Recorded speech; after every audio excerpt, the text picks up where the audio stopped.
He thought $50,000 would buy my silence. He didn't realize I'd spent $60,000 finding the other $5 million. The delivery wasn't roses for my 38th birthday. It was a 20-pound box of legal papers. He said I didn't get high finance. I was too busy learning forensic accounting. My name is Alara Vance, and I was smoothing the linen tablecloth on my 38th birthday when the rain began to fall in earnest. It wasn't a gentle spring shower. It was a cold, driving Boston storm, the kind that whipped sheets of water against the penthouse windows, blurring the lights of the city below into a watercolor smear. I had been preparing for my own birthday dinner, a party of one, since Marcus had canceled. Again. The apartment was silent except for the rhythmic drumming of the rain and the faint hum of the wine fridge chilling a bottle of champagne I would now drink alone. I checked my phone, just in case. The message was still there, sent an hour ago, glowing with a detached corporate brightness. Stuck in a funding meeting, love. So sorry. I'll make it up to you. A sigh, thin and automatic, escaped me. I was disappointed, but the disappointment was old and worn, like a favorite sweater that had lost its shape. I was used to this. I was the wife of Marcus Vance, CEO of Equitas Innovations, the city's newest tech darling.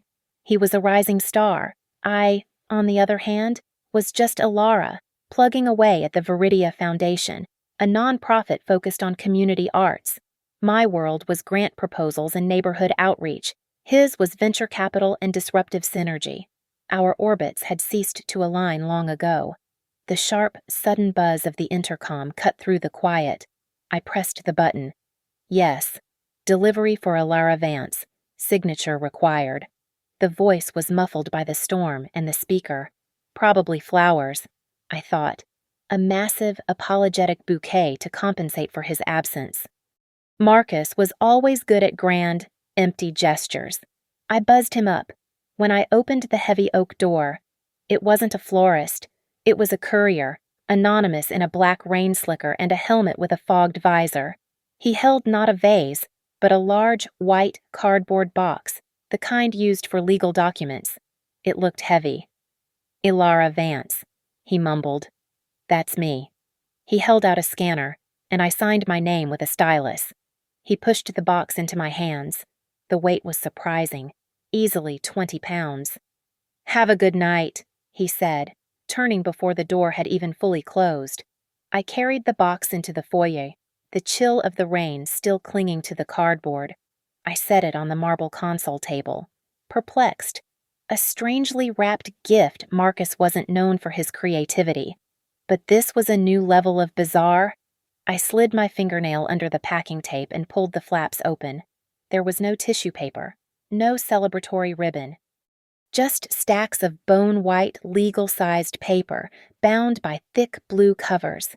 The smell of fresh ink and recycled pulp rose to meet me, sterile and cold. My stomach tightened. This was not a present. I lifted the top document. The first page was a blur of dense, black text, but 2 words leaped out at me, typed in bold divorce petition. The air left my lungs in a sudden, painful rush. I leaned against the wall, the cold marble seeping through my silk blouse. My hands, which had been steady just moments before, began to tremor. I scanned the pages. Irreconcilable differences. Dissolution of marriage. Tucked beneath the main petition was a smaller, cream-colored business envelope. My name was typed on the front. No love. No dearest Alara. Just my name. Inside, 2 items. The first was a cashier's check. My eyes struggled to focus on the numbers, but I saw them clearly enough. $50,000. The second was a letter, not from Marcus, but from a law firm I'd never heard of. I read the single page, my blood turning to ice. It stated, in precise, unforgiving language, that the enclosed check represented a generous and final settlement offer for our 7-year childless marriage. It advised me to seek my own counsel, but strongly suggested I accept this more than equitable offer to avoid unnecessary conflict. But it was the last part, the thing tucked inside the check, that stopped my heart. A small piece of stationery, torn from one of Marcus's personal notepads, his familiar, aggressive handwriting scrawled in black ink. "It's for the best. Ilara, we're on two different paths. Be reasonable." He hadn't even had the courage to sign it. He hadn't had the decency to end 7 years of my life with his own voice, or even his own full signature.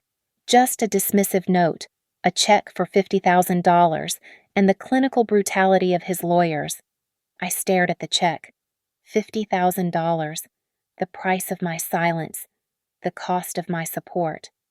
The value he placed on the woman who had networked for him, hosted his dinners, edited his speeches, and poured her own inheritance into his dream. My gaze lifted from the insulting piece of paper to the gallery wall across the hall. It was our success wall. There we were, smiling at a gala. There I was, beaming with pride, standing just behind him as he accepted an innovation award. There I was, my hand on his arm, anchoring him, always anchoring him. The woman in those pictures looked soft, supportive, naive. I did not cry. The shock was too cold, the insult too deep. The sorrow I expected was absent, replaced by a sudden, clarifying rage. It was like a focus lens snapping into place. The rain hammering the windows was no longer a sad soundtrack. It was a battle drum. I walked past the abandoned champagne, past the table set for a dinner that would never happen.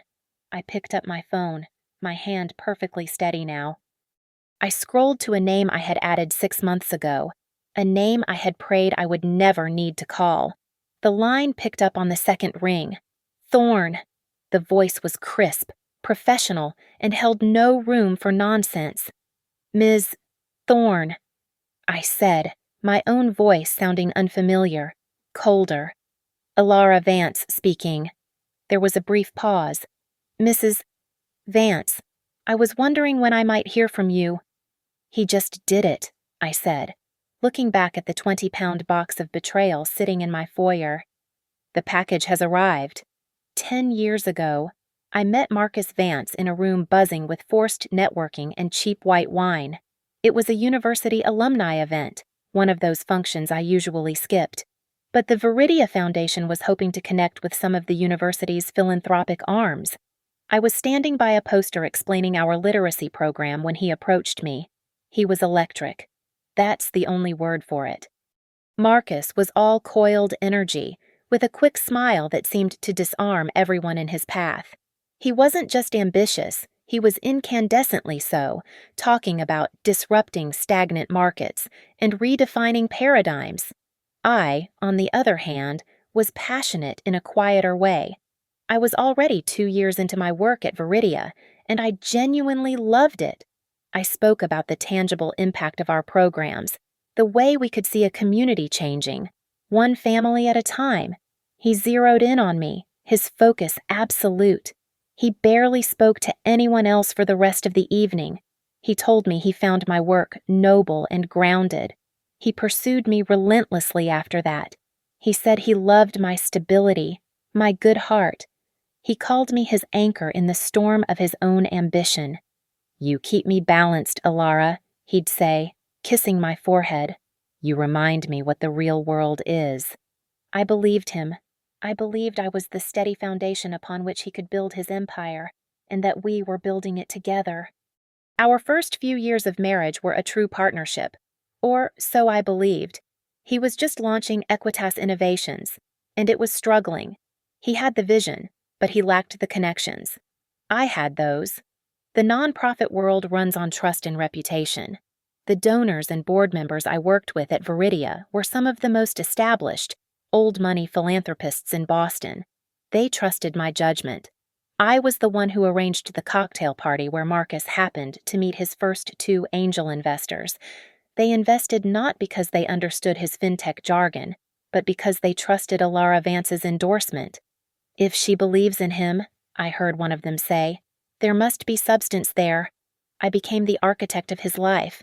I managed everything. I curated our social calendar to put him in the right rooms. I handled our finances, paying our bills and managing our joint accounts, which allowed him to focus entirely on being the visionary. I was his scheduler, his sounding board, his chief supporter, and the unpaid, invisible manager of his entire personal brand. I did it gladly. I loved him, and I believed in us. He always promised that my work was just as important as his. What you do at Viridia matters. Love, he'd say over late-night dinners I'd kept warm for him. But slowly, almost imperceptibly, the language shifted. Us became my company. My work became your little foundation.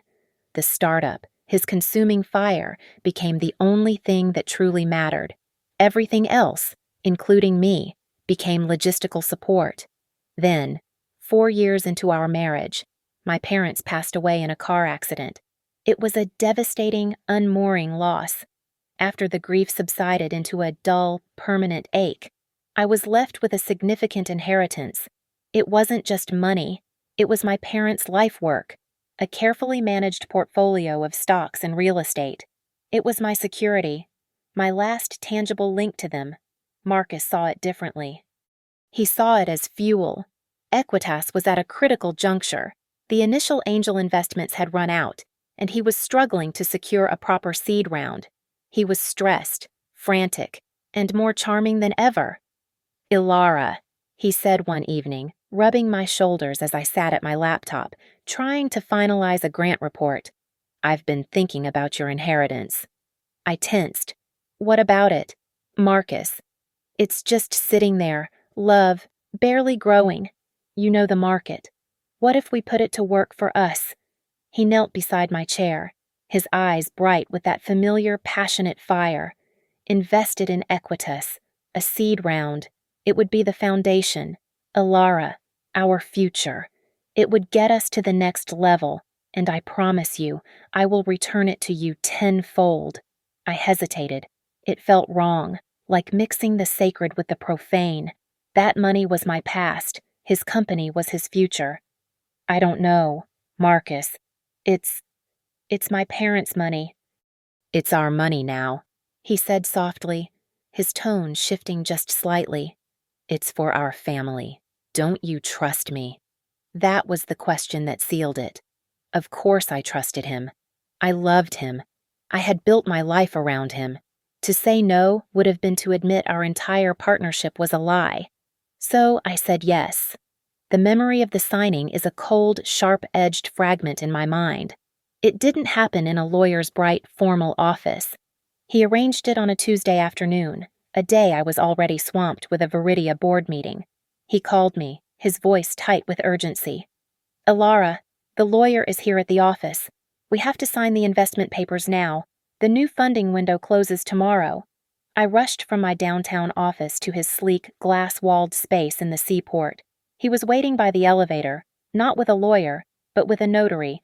The documents were already spread out on a low-slung, modern coffee table. "Where's the lawyer?" I asked, breathless. "He had to run, but he approved everything," Marcus said, handing me a pen. "It's all standard, love. Just the investment agreement we talked about." He seemed agitated, tapping his foot. His hand, when it brushed mine, was ice cold. "Just sign here and here. The notary is waiting." I looked at the stack of papers. It was at least 50 pages thick, full of dense clauses I couldn't possibly understand in 5 minutes. "Marcus, I haven't read this," I said, my voice small. "Ilara, please," he snapped, his charm vanishing, replaced by a raw irritation that startled me. "I don't have time for this. It's our future. Are you in or are you out?" Stung and ashamed, I signed where he pointed, my signature looping beside yellow "Sign Here" stickers. The notary applied her stamp with a decisive thud. Marcus's relief was palpable. He kissed me, a quick, dry peck. "You're a lifesaver, Ilara. You just secured our future." He gathered the papers, handing them to the notary to be filed. "I have to run to another meeting. I'll have our lawyer send you a copy of the final agreement." I stood alone in his sprawling, empty office, looking at the pen I still held in my hand. I walked back to my own office in a daze, the smell of his expensive cologne clinging to my suit jacket. I never did get a copy of that final agreement. I asked once or twice, but he waved it off. It's with accounting, love. Don't worry about it. It's all taken care of. I didn't worry about it. I trusted him. I had just handed him my entire past, and he had promised me a future. The change didn't happen overnight. It was a slow fade, a creeping frost that settled over our lives during the last 2 years. The penthouse, once our sanctuary, began to feel like his corporate annex, a cold, glass box high above the city. The warmth we had shared curdled into a brittle, high-gloss silence. It started, as it so often does, with his phone. What had once been a shared device, left casually on the kitchen counter screen-up, became a black, guarded fortress. It was always in his pocket, or on his desk, or clutched in his hand. When it buzzed, he would glance at it, his expression unreadable, and then place it screen down. "I have to take this," he would murmur, leaving the room and closing the heavy study door behind him. I began to measure our distance by the number of clicks it took for the lock to engage. His language changed, too. He no longer talked about our shared goals. His vocabulary became a stream of impenetrable jargon, Series B funding, VC leverage, burn rates, and then a new word entered our home, a name spoken with increasing frequency and a strange, bright energy. Chloe Anders, a young, brilliant venture capitalist from Synapse Capital, a top-tier firm. At first, her name was attached to professional admiration. Chloe just gets the market. Ilara, she's ruthless, in the best way. Then it became more personal. I'm having dinner with Chloe to hammer out the new pitch deck. Chloe agrees with me that our current valuation is too conservative. Her name echoed in our apartment, a third presence, an expert I could not compete with. She was the future, I was the past. My own work, my passion, became his footnote. He stopped asking about the Viridia Foundation.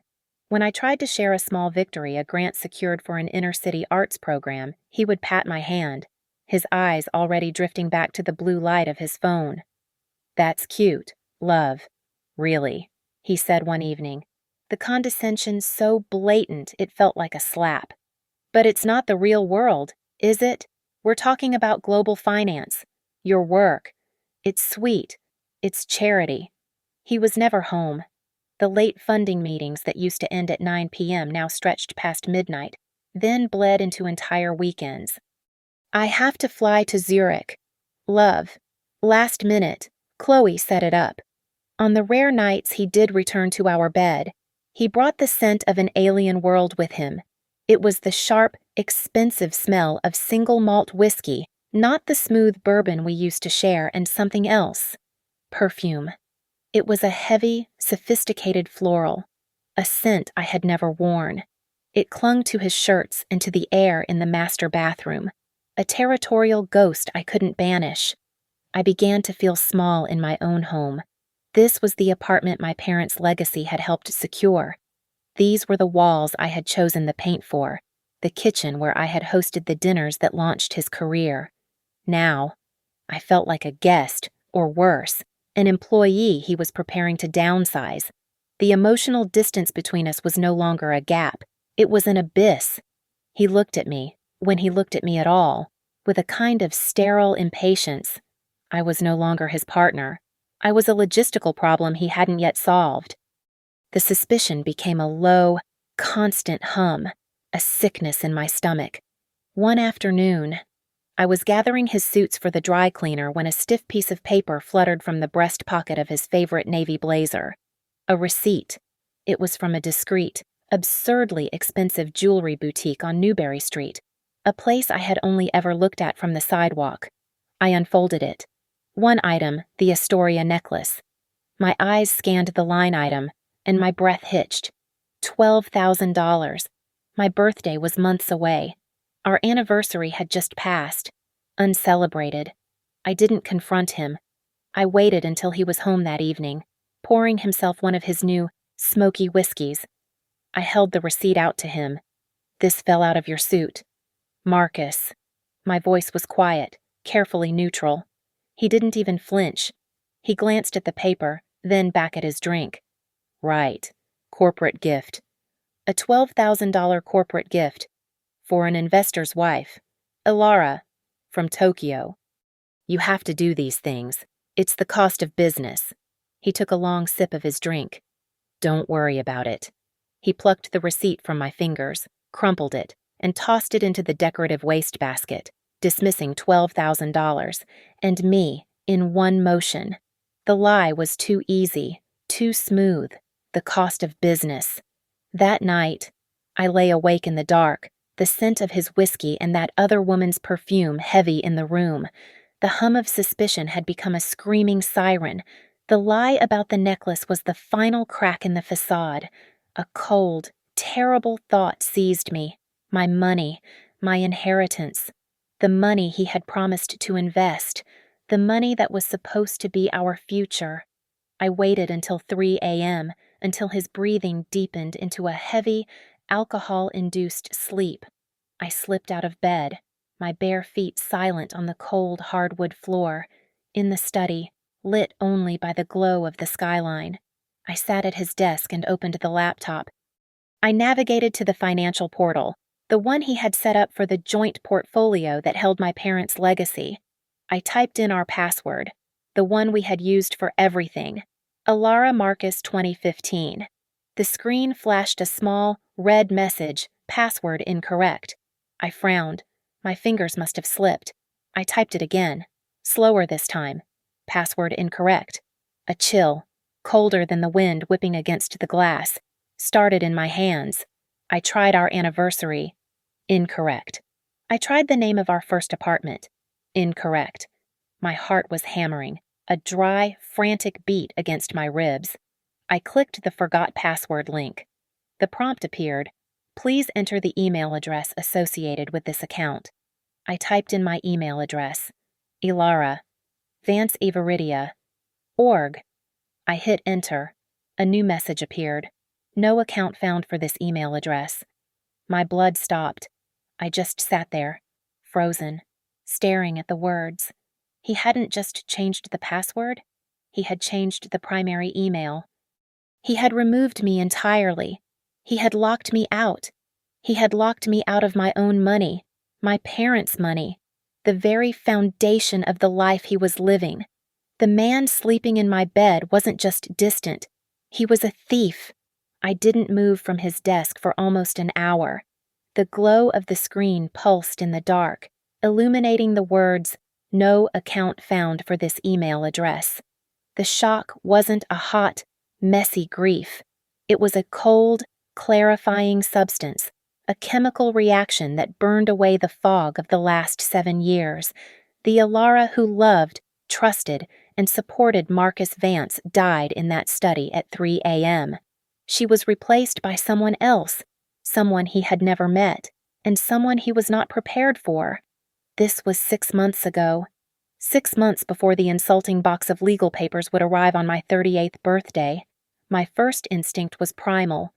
I wanted to walk into the bedroom, turn on the lights, and scream at the man sleeping in our bed. I wanted to hold the laptop up to his face and demand he explain the theft, but I smothered the impulse, my hand clenching the armrest of his expensive leather chair. I knew, with a terrible, sudden certainty, that the man who could do this, who could methodically erase me from my own life and then sleep soundly beside me, would not respond to emotion. He would only respond to leverage. Confronting him now would only make him hide the rest of the evidence, move the money, and disappear, leaving me with nothing but my own naive indignation. So I did nothing. I logged out of the financial portal, closed the laptop, and slid back into our bed. I lay perfectly still, my back to him, my body rigid with a cold fury I had never known I possessed. I practiced breathing slowly, evenly, mimicking sleep, while a silent war began inside me. The next morning, I began the performance. I woke up, went to the kitchen, and made coffee, just as I always did. When he emerged, rubbing his eyes and complaining about a headache. I smiled. I kissed his cheek, a dry, papery brush of lips.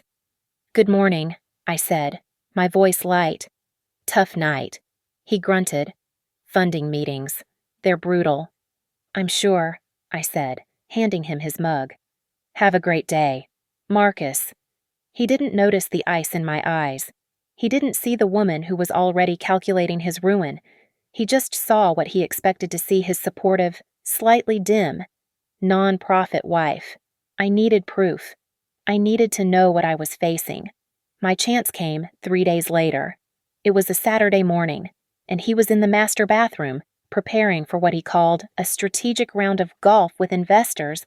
I heard the heavy percussive spray of the shower start. He would be in there for at least 20 minutes. I walked into his study. His laptop was open on his desk. Awake. But he was smarter now. He was logged out of his primary email, his calendars, and the financial portal. He was covering his tracks. But he was also arrogant, and arrogance breeds carelessness. He had been using the browser's save password feature for convenience. As I navigated to his email login, I saw a small icon in the toolbar I hadn't noticed before. A password manager application. VaultPass. It was a high-level corporate tool, something he must have assumed I wouldn't recognize or understand. I clicked it. A single master password prompt appeared. My heart was hammering, a dry, frantic beat. What would it be? Not our anniversary. Not my name. Not our dog's name. It had to be his. Something that mattered only to him. From before me. I thought back to the man I met 10 years ago. The man who was still stinging from the spectacular failure of his first startup. It was a disastrous venture he never, ever spoke of, a humiliation he had buried. The company's name was Helios, a bitter, ironic warning about flying too close to the sun. My fingers trembled as I typed it in. Helios. I hit enter. The vault unlocked. My breath caught. It was all there. A neatly organized list of his entire digital life. Bank of America. Chase. A Cayman Islands portal I didn't recognize. Credit cards in his name only. And there, near the bottom, labeled Personal Alt, was a hidden email account. I clicked it. The password manager automatically filled the credentials and logged me in. The inbox was sparse, but the sent folder was full. I clicked it. The recipient, over and over, was Candace's synapse. Calm. Chloe. I started reading. My stomach twisted. This wasn't just business strategy. This was an affair, spelled out in casual, intimate detail. They discussed dinner plans, weekend trips, and the future. Their future. Ilara is asking questions about the dividends again. One of his emails, sent 3 weeks ago, read, "Had to stall her. She doesn't have a clue about the real numbers. She just wants to fund another children's art project." Her reply, "She's sweet. Let her have her little hobbies. We'll be in the new penthouse by Christmas. You just focus on closing Series B." The new penthouse. They weren't just partners. They were planning a new life, built on the wreckage of mine. He was going to finalize the new $50 million funding round, then dump me. "A small, generous settlement will keep her reasonable," he wrote in another. "She's not built to fight. Chloe. She'll sign whatever I put in front of her." I felt sick, but I couldn't stop. I had to know how deep the rot went. I went to the search bar in his hidden inbox. I typed in one word, inheritance. A single email chain appeared. It was from 4 years ago, dated 2 days after I had signed those papers in his office. The exchange was between Marcus and his lawyer, a man whose name I now recognized from the divorce petition I would one day receive. The subject line was Vance Portfolio. There was an attachment. Vance, POA, executed. PDF. POA. Not investment agreement. Power of attorney. I clicked the file. The scanned document filled my screen. It was the stack of papers I had signed in that frantic 5-minute window. There, on the final page, was my looping, trusting signature, right above the notary's embossed stamp. My hand was shaking so badly I could barely control the mouse. I scrolled back to the first page, the page I had been too rushed, too pressured, too trusting to read. The title, in bold capital letters, was not Seed Round Investment Agreement. It was Durable Power of Attorney. I read the first paragraph. I had not invested my inheritance. I had not loaned him my money. I had signed a legal document that gave Marcus Vance complete, unilateral, and irrevocable control over my entire portfolio, the stocks, the bonds, the real estate, everything my parents had left me. The body of the email below the attachment confirmed the brutal truth. "We're set," Marcus had written to his lawyer. "The POA is executed. I'm using the entire portfolio as collateral to secure the actual business loan from First National. She's completely in the dark and thinks she's an investor. Good work. She won't know the difference." He hadn't just used my money. He had stolen it. From the very beginning. This wasn't a recent betrayal. It was the founding betrayal. The entire company, his entire success, was built on a deliberate, calculated theft of my past. The sound of the shower stopping in the master bathroom was a dull thud. I logged out of the email. I closed the password manager. I cleared the browser history. I stood up from his desk, my movements quiet and precise. The naive wife was gone. The investor had just been liquidated. What stood in her place was a creditor, and I was here to collect. I didn't break down. I didn't cry, or rage, or throw his expensive whiskey bottles against the wall. The cold, hard truth of the power of attorney and those emails didn't shatter me. It forged me into something new. The grief was a luxury I could not afford. Anger was a fuel, and I was going to use it to burn his empire to the ground. That same day, while he was out playing golf, I didn't just research divorce lawyers. That was what the old Alara would have done. The new Alara researched the single most ruthless, most effective, and most feared financial fraud litigator in Boston. I wasn't just a wife seeking a settlement. I was a defrauded investor preparing for war. It didn't take long. The legal blogs and financial forums all pointed to one name, a name spoken with a mixture of terror and awe. Eris Thorne. Her specialty was not conscious uncoupling. Her specialty was dismantling high-net-worth individuals who used complex corporate structures to hide assets from their spouses. Her nickname, I learned, was the Surgeon, for her terrifying precision in locating and severing the financial arteries of her opponents. She didn't just win cases, she eviscerated them. I called her office from a pay-as-you-go burner phone I bought at a convenience store. I gave a false name, her assistant. A voice just as crisp and cold as the November air told me Ms. Thorne's retainer was $50,000 and she was booked for 18 months. I said, "I am not looking to hire her for a divorce. I am looking to hire her for a corporate fraud case where the primary suspect happens to be my husband. I have definitive proof of a fraudulent power of attorney and asset theft in the 8-figure range." There was a pause. "Ms. Thorne has an opening tomorrow at 10 a.m. Her office was not in the gleaming glass and steel towers where Marcus lived his life.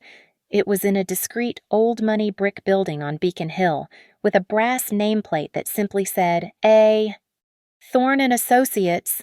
The office was quiet, furnished with dark wood, old books, and an air of absolute, expensive confidence. Eris Thorne was not what I expected. She was a tall, slender woman in her 50s, impeccably dressed, with sharp gray eyes that seemed to see everything. She didn't offer me coffee or condolences. She gestured to a chair. "You have 30 minutes to convince me to take your case." I didn't waste time on emotion. I had saved for this. From the salary that Marcus called cute, I had been systematically siphoning cash into a private account for the last 6 months. I placed a thick manila envelope on her polished desk. "First, your retainer. That is $10,000 in cash. It's all I could pull out quickly. You will have the other $40,000 in a week." I placed a second envelope next to it. Second, the evidence. I had printed everything. The original fraudulent power of attorney. The email chain with his lawyer confirming the theft and his intent to deceive me. The emails between him and Chloe Anders, discussing my generous settlement and their plans for the new penthouse. A full list of every bank account and password from his unlocked vault. Thorne put on a pair of sleek, black-rimmed glasses and began to read. She was silent for a full 10 minutes. The only sound in the room was the rustle of paper. I did not fidget. I did not cry. I simply waited. Finally. She took off her glasses and looked at me, her gaze sharp and assessing. She wasn't looking at a victim. She was looking at a client. "He doesn't think you're smart enough to fight back," she said. It wasn't a question. It was a statement of fact. "No," I replied, my voice steady. "He thinks I'm reasonable. He thinks I'll fund my little hobbies and sign whatever he puts in front of me." A small, thin smile touched Thorne's lips. It was not a smile of warmth. It was a smile of appreciation, like a master craftsman recognizing a quality weapon. "Good," she said. "We'll use that. This isn't a divorce. Mrs. Vance, this is a recovery operation." She buzzed her intercom. "Please ask Mr. Reese and David Chen to join us." She turned back to me. "He made 2 mistakes. The first was stealing from you. The second was underestimating you. The second one will be his ruin." 2 men entered the room.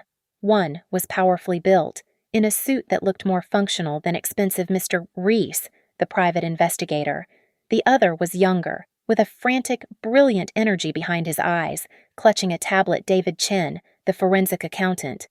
Thorne didn't waste time with introductions. She slid the POA across the desk to David. "A classic fraudulent conveyance. I want you to trace the entire portfolio, every dollar, from the day this was signed to today. I want to know where her inheritance went, what it secured, and where the profits from it are being hidden." David's eyes lit up as he scanned the document. He used it as collateral. He didn't even have to sell the assets, just leveraged them, clean and dirty. "Oh, I like this." Thorne turned to Reese. "The husband is Marcus Vance of Equitas. The mistress is Chloe Anders of Synapse Capital. I want their lives, every dinner, every hotel, every flight, every whispered conversation. I want to know what they are planning and when." She then looked at me. "This was my assignment. You, Mrs. Vance, are going to go home. You will be the loving, supportive, and slightly foolish wife he thinks you are. You will not change a single thing about your routine. You will not ask him about money. You will not mention lawyers. You will smile at his dinners. You will wish him well on his business trips. Your job for the next 6 months is to be the perfect, unsuspecting victim. Can you do that?" "I've been doing it for the last 3 days," I said. "I can do it for as long as it takes." "Good," Thorne said, standing up. The meeting was over. As I gathered my things, she paused, her hand on the stack of evidence. "He's going to serve you papers soon," she said, her voice matter of fact. "He and Ms. Anders are planning to close a new funding round, a big one. He'll want to clean house before that, get rid of his reasonable wife." She picked up the printed email where Marcus mentioned the settlement. "He's going to send you a check. Probably something insulting. $50,000. Maybe." She looked at me, her gray eyes like chips of ice. "When you get that check, you call me immediately. It's not a settlement. It is Exhibit A. It's his notarized confession, his documented attempt to defraud a creditor, which is what you are. Don't cash it. We're going to frame it." The following 6 months were the performance of my life. I compartmentalized my rage, locking it in a cold, dark place deep inside me, and resurrected the woman Marcus believed I was, the supportive, uncomplicated, slightly naive wife. I lived a life of absolute duplicity. On the outside, I was the perfect corporate spouse. I planned and hosted 2 major dinner parties at our penthouse for Equitas's key investors, and at Marcus's insistence, the guest of honor at both was Chloe Anders. I watched her across my own dining table, so young, so sharp, so utterly confident in her place at his side. She was everything I was not, a ruthless player in his high-stakes world, dressed in severe, expensive designer clothes, her laughter sharp and knowing. She treated me with a kind of bland, patronizing pity. I was the poor, non-profit wife, the quaint, domestic creature who arranged the flowers and approved the catering, blissfully unaware of the real business being discussed at her own table. I played the part to perfection. I smiled, my face aching with the effort. I poured her more wine. I listened intently as she and Marcus dominated the conversation with talk of market projections and disruption. "Chloe, your insights on the European expansion are just brilliant," I said, my voice full of genuine-sounding admiration. "It's all so fascinating. Way over my head, of course, but just fascinating." She gave me a thin, dismissive smile. "It's a complex space, Ilara. Not for everyone." "Oh, I know," I said, with a light, self-deprecating laugh. "I'll just stick to my community grants. At least I understand those." Marcus beamed at me from the head of the table, a look of almost fond indulgence on his face. He was so proud of his well-trained, harmless wife, the one who knew her place, the one who would be so easy to discard. I saw him catch Chloe's eye, a shared, silent joke at my expense. See, his look said, "Nothing to worry about." But while I was playing the fool in my own home, a war was being waged in the shadows. My team was moving. Reese, the investigator, was a ghost, tracking Marcus and Chloe's every move. He sent weekly encrypted reports to Thorne, which she forwarded to me on my burner phone. They weren't just having an affair, they were building an escape route. Reese's photos showed them not just at hotels, but at discreet meetings with incorporation lawyers and offshore bankers. They were actively creating a series of shell companies, registered in Delaware and layered through accounts in the Caymans. Meanwhile, David Chin, the forensic accountant, was deep inside Equitas's financials. What he found was far darker than just the theft of my inheritance. Marcus wasn't just planning to leave me. He was planning to betray everyone. "He's siphoning," David explained in a low, urgent voice during one of our brief, clandestine meetings in Thorne's office. "He's systematically draining Equitas. He's inflating operating costs, paying massive consulting fees to his new shell companies, the ones Reese uncovered, the ones co-owned by Chloe Anders. He's defrauding his own investors," Thorne clarified, her expression cold.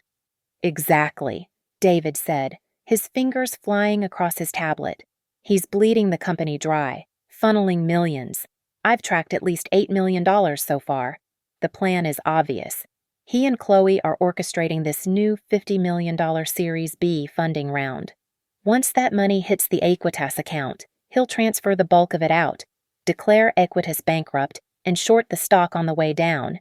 He'll bankrupt his own company, wipe out all his original investors, the ones who trusted you, Mrs. Vance, and walk away with a fortune, untouchable, into his new, pre-funded corporation. He wasn't just a thief. He was a corporate sociopath. And he was using my stolen inheritance as the ladder to pull himself up before kicking it, and everyone else, down. My performance at home became even more critical. I had to keep him comfortable, unsuspecting, and utterly convinced of my ignorance. I complained about budgets at the foundation. I asked his advice on a minor catering dispute for a Viridia fundraiser. I filled my days with the sweet, unimportant hobbies he expected of me. The twist came about 2 months before my birthday. I was in my small home office, the one room in the penthouse that was truly mine, filled with my books and foundation paperwork. I was on the phone with a difficult donor, pacing as I tried to soothe his ego. As I stepped behind my desk, my heel caught on the edge of the rug. I stumbled, knocking over a heavy potted plant on the floor. As I bent to clean up the soil, I saw it, tucked against the baseboard, almost completely hidden by the heavy wooden desk, was a small black plastic square. It wasn't part of the desk. It wasn't part of the wall. Wires, thin as hairs, ran from it and disappeared under the carpet. My blood ran cold. I knew what it was. A listening device. A bug. He was spying on me. In my own office. My hand flew to my mouth, but I stifled the gasp. I was still on the phone. "Yes, Mr. Henderson, I completely understand, I said, my voice miraculously steady. 1,000%. Your contribution is vital. I ended the call. I stood there, staring at the small, black piece of plastic. He hadn't just locked me out. He was actively monitoring me. He was waiting. He was expecting me to break, to call a friend, to call a lawyer, to complain about his late nights or his distance. He was waiting for me to say something, anything, that would reveal I was suspicious, giving him the excuse to play the victim, to accuse me of being unstable, to justify his departure. I didn't touch it. I didn't breathe a word of it to Thorne, not even on the burner phone. I assumed, from that moment on, that I was always being watched, always being heard. So I gave him a show. The next day, I sat in my office and made my calls. I talked to my best friend, complaining at length about the stress of my job. The Foundation's gala is a nightmare. Sarah, I sighed, knowing he was listening. The catering costs are just spiraling, and I feel like I'm the only one who cares. Marcus is so busy with his funding. I don't want to bother him with my little problems. You know, I whined about the caterer for 10 minutes. I lamented the rising cost of printing invitations. I never once mentioned his late nights. I never once mentioned Chloe. I never once mentioned money, or passwords, or lawyers. I was exactly who he wanted me to be: stressed, slightly incompetent, and completely focused on my own small, unimportant world. As I hung up the phone, I looked at the dark spot under my desk. I was reinforcing his belief in my stupidity. And that stupidity was the best weapon I had. And so we returned to that night, my 38th birthday. The rain was a gray curtain, lashing the windows of the penthouse. The city lights below reduced to a muted, blurry glow. The table was set for one. I had already decided I would open the good champagne, not for a celebration, but for a commiseration. I was toasting the end of the performance. My phone, the one Marcus knew about, buzzed on the kitchen's marble island at precisely 7:01 p.m. I looked at the screen. A new message from Marcus. Stuck in a funding meeting. Love. So sorry. I'll make it up to you. A year ago. That text would have brought a familiar sting of disappointment. 6 months ago, it would have fueled my suspicion. Tonight, it just filled me with a cold, hollow contempt. I knew exactly where he was. My other phone, the burner, was tucked away in my closet. It had vibrated an hour earlier with an encrypted email from Reese, the investigator. His reports were always concise, devoid of emotion. Target Vance and associate Anders observed exiting Cartier, Newberry Street, at 5:15 p.m. Purchase confirmed. Target and associate subsequently checked into the Four Seasons Hotel, room 1205, at 6:30 p.m. Surveillance continues. His funding meeting was a hotel room with his mistress. The business was celebrating the successful theft of my life and the impending $50 million fraud they were about to commit. He wasn't just making it up to her. He was funding their new life with my money and the money of the investors I had introduced him to. The sharp buzz of the intercom split the silence. Delivery for Alara Vance. Signature required. The moment had arrived. I buzzed him up, my heart a cold, steady drum. I opened the door to the anonymous man in the black helmet, his visor fogged with rain. He handed me the heavy 20-pound legal box. "Have a good night," he muttered. "You too," I said, my voice perfectly pleasant. I carried the box to the foyer table, the cardboard cold and damp. I didn't hesitate. I went to the kitchen, retrieved a paring knife, and slit the packing tape. The smell of fresh ink and industrial-grade paper, the sterile perfume of his lawyers filled the air.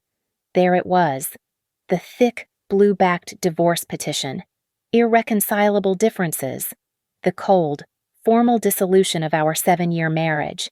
Beneath it was the smaller, cream-colored envelope, just as Thorne had predicted. I opened it. The cashier's check was on top. I looked at the numbers, letting them sink in. $50,000. And beneath the check, the final pathetic insult, the small square of his personal stationery, torn from a notepad by our bed. His arrogant, impatient scrawl. "It's for the best. Alara, we're on 2 different paths. Be reasonable." He couldn't even sign his name. I looked at the check, then at the note. I thought of the $12,000 necklace he had just bought Chloe. I thought of the $11 million David had tracked to their offshore accounts. And I thought of the $50,000 offer he was making me, the woman whose entire inheritance he had stolen to build his fraudulent kingdom. He was offering me less than half of 1% of what he had already taken. I did not feel hurt. I did not feel sad. I felt a profound, clarifying, bottomless wave of insult. This was what he thought I was worth. This was the price of my silence. This was the measure of his contempt. My hand was perfectly steady. I left the box where it was, walked into my study, and picked up my burner phone. I dialed Thorne's private line. She answered on the first ring. "Thorne." "Ms. Thorne," I said, my voice as cold and clear as the window pane. Elara Vance speaking. A beat of silence. "Mrs. Vance." "He just did it," I said. "The package has arrived." I heard the faint click of her pen, a satisfied, decisive sound. "Good," she said. Her voice was sharp, energized, no longer just consultative. It was the voice of a general giving orders. "The timing is perfect. His big investor presentation, the one to announce the new Series B funding, is in 2 days. "What now?" I asked. "Now. We finalize the offensive. While you've been playing the part, David has been working. He found the last transfer. We now have a clean, documented trail for over $11 million in siphoned assets, all linked to the shell companies he shares with Ms. Anders. The report is locked." She took a breath. "And we are no longer the only ones who know. As of 9 a.m. this morning, we filed a formal, comprehensive whistleblower complaint with the Securities and Exchange Commission, detailing the entire fraud, backed by David's finalized report and Mr. Reese's surveillance logs. The SEC is very interested." My stomach tightened. This was it. "Furthermore," Thorne continued, "we have discreetly contacted the other primary investors, not the Synapse Capital Group, but the original angel investors, the ones you hosted in your home, the ones he is about to bankrupt, the ones who trusted me," I said, my voice low. "Precisely. They were furious. They were not aware their investments were being systematically looted. They are very eager to prevent this new $50 million round from closing, which would allow him to steal the rest. His presentation in 2 days is no longer a victory lap. It's an ambush." We spoke for another 10 minutes, confirming the final logistics. Then we hung up. I stood in the silence of my penthouse, the storm raging outside, a different kind of storm gathering inside. I walked back to the foyer and looked at the insulting, paltry sum on the check. $50,000. I picked up my burner phone again. I opened the camera, smoothed the check flat on the marble table, and took a series of clear, high-resolution photographs. I did the same for the handwritten, reasonable note. I emailed them to Thorne with a single subject line Exhibit A. Then, I took the check. I did not tear it up. I did not burn it. I slid it, along with his pathetic note, into a plastic evidence sleeve. I walked to my locked file cabinet, the one he didn't know I had installed, and I filed it under V, for Vance, for victim, and for victory. I didn't sleep in the penthouse that night. 10 minutes after my call with Thorne, I packed a single, unbranded duffel bag with 3 changes of clothes, my burner phone, and my laptop. I left my wedding ring on the marble nightstand, beside the unread, untouched book he had bought me for Christmas. I walked out of the heavy oak doors, past the doorman who tipped his cap to me, and took a taxi to a discreet hotel in Beacon Hill, one registered under the name Ms. Thorne had provided. The next 48 hours were not about grief or fear. They were a strategic countdown. The war room was a beige, anonymous conference suite on the 3rd floor of the hotel. It smelled of stale coffee and industrial carpet cleaner. I walked in at 9 a.m. The team was already there. Heiress Thorne commanded the head of the table. A sleek black laptop open before her. David, the forensic accountant, looked like he hadn't slept in a week. His eyes were bright with caffeine and victory, and he was surrounded by stacks of binders. And there was a new woman, dressed in a severe, steel-gray suit, whose eyes missed nothing. "Mrs. Vance, good," Thorne said, not bothering with pleasantries. "This is Julia, our PR strategist. She will be handling the narrative. David, the floor is yours. Give us the final numbers." David stood, tapping his keyboard. A complex flowchart illuminated the projector screen on the wall. "He's an arrogant pig," David said, his voice buzzing. "He thought a few Delaware shell companies and a Cayman account would be enough. He was wrong." He pointed to the top of the screen. "Here, the beginning, your inheritance." He used the entire portfolio as collateral to secure his first legitimate business loan. That loan is Equitas Innovations. Every dollar of his success is the fruit of that initial fraud. He then traced a series of red lines that looked like a bleeding artery. And here is the siphon. For the last 2 years, he and Ms. Anders have been systematically bleeding the company. Phony consulting fees, inflated vendor contracts, development costs all paid to 3 shell corporations they co-own. As of this morning, we have a definitive, unbreakable trace on just over $8 million. $8,240,000 to be exact. It's sitting in an account in Zurich, waiting for the new funding to drop. Thorne took over. She gestured to a thick, bound stack of documents in front of me, identical in weight to the one Marcus had sent me. "And this is our response," she said. "These are not just divorce papers, Mrs. Vance. That's a separate, simple filing.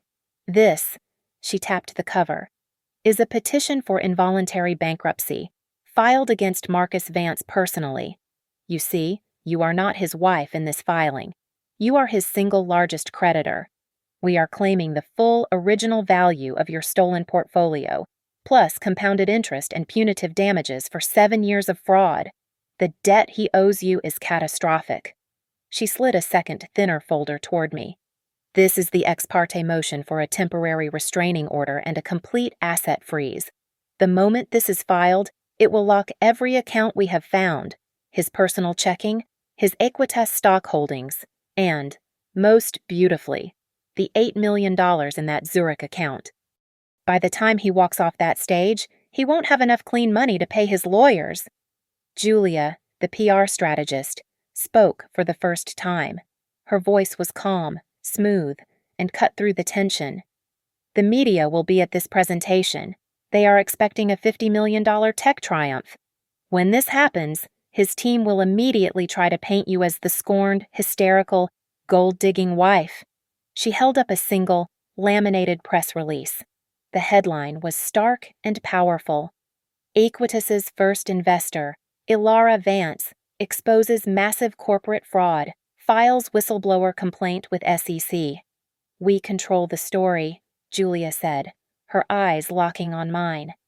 "You are not the wife. You are the first investor. You are not scorned. You are the whistleblower who uncovered the fraud. This is not a domestic drama. This is a major financial crime. He is not a husband who strayed. He is a CEO who stole. You are not the victim, Mrs. Vance. You are the woman who brought him down." The cold, hard brilliance of it settled over me. This was not just revenge. This was justice. I looked at Thorne. "So we file this. We freeze his assets. And the SEC report is already filed. What about the meeting?" "Ah," Thorne said, a rare, thin smile touching her lips. "That is the final piece. The entire purpose of that presentation, aside from his own ego, is to hold a shareholder vote to approve the new $50 million Series B funding. This is the mechanism by which he and Ms. Anders intend to wash the new money and finalize their exit." "We have to stop that vote," I said. "We are not going to stop it," Thorne replied. "We are going to control it." She leaned forward.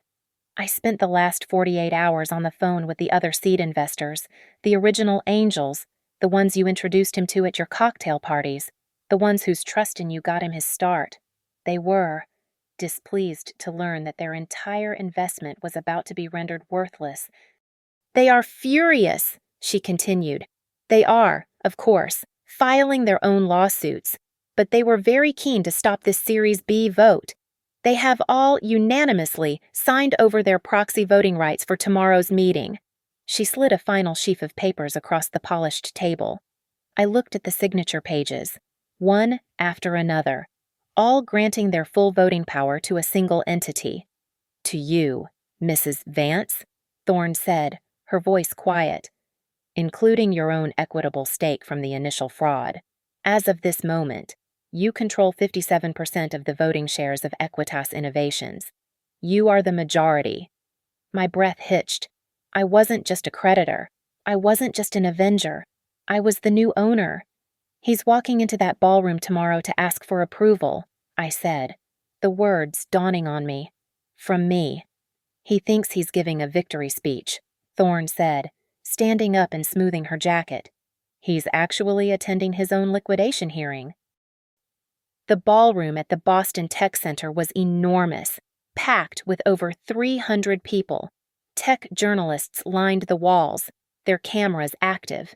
Investors, both current and prospective, filled the rows of seats, their faces turned upward with the rapt attention of a congregation.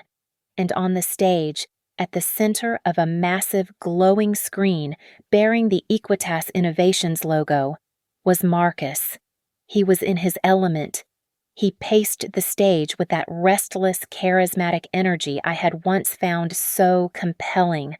He was wearing a ridiculously expensive dark t-shirt and blazer, the uniform of the modern tech god, a small microphone amplifying his smooth, confident voice. He was selling the future. It's not just about transactions, he preached, his arms wide. It's about trust. It's about a frictionless, decentralized future. Equitas is not just a company. It is the key to that future. I watched from the shadows just outside the main entrance. I saw Chloe in the front row, center seat. She was wearing a stark white suit, her posture perfect. She looked less like an investor and more like a new queen, surveying her court, a small, proprietary smile on her face as she watched her king perform. Marcus was building to his finale, and that future is secured today. I am thrilled to announce our new Series B funding round of $50 million, led by the most forward-thinking firm in the market, Synapse Capital. He gestured directly to Chloe. She inclined her head, accepting the applause. This funding will propel us to a global scale, Marcus continued, his voice ringing with triumph. It is the final step in our evolution, and so, as a formality, I'd like to call for the official shareholder vote to approve this new direction, this new, incredible partnership. He was about to motion to the lawyers at the side of the stage when the heavy ballroom doors at the back of the room swung open with a loud thud. The light from the hall spilled in, silhouetting 3 figures. Every head in the room, including Marcus's, turned to the sudden interruption. I stepped into the light. I was flanked by Heiress Thorne, who looked as precise and severe as a scalpel, and 2 tall, impassive men in dark, conservative suits. Just a moment. My voice was not the voice Marcus knew. It was calm, clear, and amplified by the room's perfect acoustics. It cut through the expectant hush like a shard of glass. There appears to be a discrepancy in the voting shares. The room erupted in a low murmur. Phones were raised, cameras flashing. On stage, Marcus froze. His practiced smile wavered, then collapsed into a mask of pure, stunned confusion. His face went pale, then red. Ilara, what the hell are you doing here? This is a private meeting. Security. Get her out of here. 2 beefy security guards in Equitas-branded polos started to move toward me from the side aisle. Thorne took 1 step forward, holding up a single sharp-fingered hand. "Security will not be necessary," she announced, her voice like ice, silencing the guards in their tracks. "Mrs. Vance is not trespassing. She is here representing the majority shareholders of Equitas Innovations, who have, as of this morning, invoked their full proxy rights. The color drained completely from Marcus's face. Majority. That's insane. That's not possible. I am the majority shareholder. You are mistaken, Mr. Vance, Thorne said, her voice carrying over the rising chaos. All voting is hereby suspended. This meeting is adjourned. You can't do that, Marcus yelled, his voice cracking, the corporate polish gone, revealing the raw panic beneath. This is my company. You have no right security. As he pointed at me, his hand shaking with rage, the quieter of the two men accompanying me stepped forward. He moved with a purpose I hadn't seen yet. He wasn't one of Thorne's lawyers.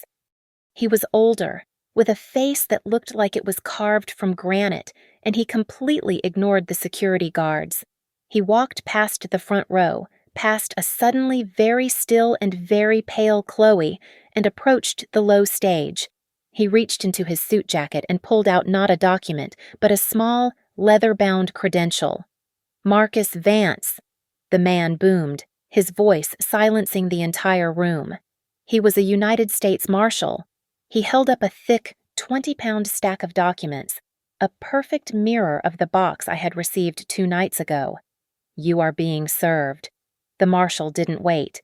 He moved with a heavy, deliberate purpose, stepping up onto the low stage and thrusting the 20-pound stack of legal documents directly into Marcus's chest. Marcus Vance, you have been served. Marcus stared at the thick, white box, a perfect, brutal mirror of the one he had sent to me as if it were a snake. For 1 second, the ballroom was plunged into a vacuum of stunned silence. Then, chaos erupted. The tech journalists, smelling the death of a unicorn, surged forward. Their cameras flashed, a strobe light assault, capturing every angle of his humiliation as he stumbled backward, clutching the box.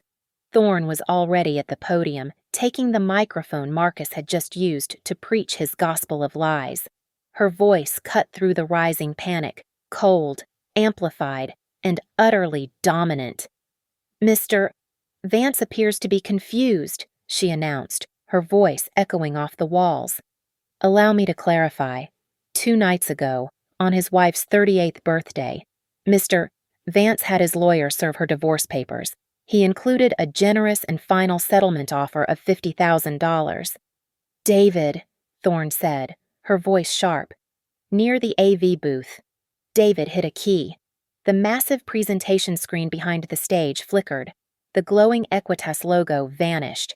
In its place was a high-resolution floor-to-ceiling image of that cashier's check. The words, $50,000, were projected for all 300 people to see. That, Thorne said, her voice dripping with contempt as she gestured to the screen, is what Mr. Vance believes 7 years of his wife's life and her 7 years of investment were worth. She let the insult hang in the air, a public branding. What Mr. Vance conveniently forgot, she continued, is that Mrs. Vance was not just his wife. She was his first investor, the investor whose entire inheritance, which he stole via a fraudulent power of attorney, was used to found this very company. The murmurs in the crowd turned to gasps. The original investors I had brought to him were now standing, their faces dark with rage. And so, Thorne said, her voice like a hammer blow, Mrs. Vance, as his single largest creditor, is now serving him. What the marshal has just delivered is an involuntary bankruptcy petition filed against Marcus Vance personally. We are claiming the full value of her stolen portfolio, plus 7 years of compounded interest and punitive damages for fraud. We are also filing an immediate freeze on all Equitas Innovations and personal Vance holdings, pending a full-scale federal investigation. Investigation into what? An investor shouted from the crowd. David, Thorne commanded. The screen changed. The check was gone. In its place was David's damning flowchart. It was a map of the theft. It showed the Equitas accounts, the company they had all invested in, with bright red lines bleeding money out. Those lines terminated in 3 Delaware shell corporations. And at the bottom, in bold type, the registered owners of those corporations: Marcus Vance, 50%, Chloe Anders, 50%. The final tally, circled at the bottom, glowed like a toxic warning. $8,240,000. I finally looked at the front row. Chloe's face was a mask of waxy white horror. Her mouth was open, but no sound was coming out. The men on either side of her, the senior partners from Synapse Capital, were not looking at the stage. They were looking at her, their expressions a mixture of icy fury and complete disgust. Her career, her future, everything she had betrayed me for, evaporated in that single, public moment. "You can't!" Marcus finally screamed, finding his voice. The mask of the visionary CEO was gone, replaced by the raw panic of a cornered thief. "This is illegal. She's lying. This is my company. She can't do this." He lunged for the microphone, but the U.S. Marshal put one heavy, immovable hand on his chest. This was my moment. I walked past Thorne. I stepped up onto the stage, moving slowly, deliberately, until I stood directly in front of the man I had once loved. He was panting, his expensive t-shirt soaked in sweat. I was close enough to smell the acrid scent of his fear. I spoke, my voice low and clear, knowing the podium microphone would catch every single word. "You sent me a lawyer instead of flowers. Marcus." I looked him directly in the eyes, holding his gaze as his world collapsed. "So, I sent you bankruptcy papers. Consider this my reasonable settlement." I turned my back on him. As I stepped off the stage, the entire room imploded. Investors were screaming, charging the stage. Chloe was burying her face in her hands, her shoulders shaking in silent, racking sobs. Marcus just stood there, staring at the bankruptcy petition, his mouth open, a broken, hollowed-out man. But my attention was on the second man who had entered with me, the quiet one, the man in the unremarkable suit who had stood back during the entire confrontation. He had not been there for Marcus. He was waiting. As I watched, 2 new figures, a man and a woman in sharp, dark suits, entered from a side door, their badges already out. SEC. They were here to act on the whistleblower complaint. They made a beeline for the stage. My quiet man stepped forward to intercept them. He didn't show them a badge. He simply reached into his breast pocket and handed the lead SEC agent his business card. I was too far away to read the text, but I knew what Thorne had told me he was. He was not a litigator. He was from the Internal Revenue Service, Criminal Investigation Division. The bankruptcy was just the start. The asset freeze was to recover my money. The SEC complaint was to destroy his business, but the IRS that was to take his freedom. Prison was the next step. I didn't stay to watch them escort him out. I didn't need to see Chloe crying or the investors demanding his head. I heard the chaos, the shouting, the satisfying, spectacular sound of his entire fraudulent life disintegrating. I walked past the flashing cameras, past the horrified faces, and pushed open the heavy ballroom doors, the same ones I had entered just 5 minutes before. I stepped out into the bright, silent, sterile hallway, the sounds of my past life finally fading behind me. I was alone. I was in debt, and I had never, in my entire life, felt so free. Thank you so much for listening to this story. I'd love to know where in the world you are listening from, so please drop a comment below and share your thoughts. Don't forget to subscribe to Lily Revenge Stories and like this video. And if you really enjoyed this, please support us by hitting that hype button to help this story be heard by more people.